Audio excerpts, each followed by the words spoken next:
Hello বন্ধুরা, আশা করি সবাই ভালো আছো। আমি অনেক ভালো। দেখো, আমি আজকে কতগুলো বিরিয়ানি নিয়ে আসছি তোমাদেরকে খাওয়া বলে, কিন্তু দুঃখের বিষয় আমি তোমাদেরকে খাওয়াতে পারতেছি না। তাই আমরা ভাবলাম আমরা নিজেরাই খেয়ে নিয়ে আসছি একটা 7 আপ। কারণ হচ্ছে আজকে আমাদের পরিবারের ছোট সদস্যের জন্মদিন, তো জন্মদিন উপলক্ষে আমরা একটু বাইরে থেকে খাওয়া দাওয়া করলাম। বাইরের ওয়েদারটাও আজকে অনেক খারাপ ছিল, সেজন্য আমরা বাইরে গেলাম না, ঘরের মধ্যে মানে ঘরটাকেই আমরা রেস্টুরেন্ট বানিয়ে ফেললাম। তাই দেখো, আমি ওপেনিং করতেছি। এখানে কি কি দিছে আমি দেখাচ্ছি।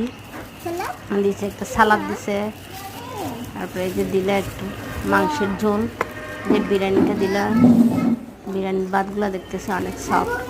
দেখতে একটা বড় পিস দিছে মাংসের, আর একটা দিছে কি ডিম। এগুলো দিয়ে আজকে আমরা সবাই পরিবারের মোটামুটি সবাই খাওয়া দাওয়া হয়ে যাবে কমপ্লিট। তো আজকে এই পর্যন্তই। সবাই ভালো থেকো। Tata, good bye, bye, see you.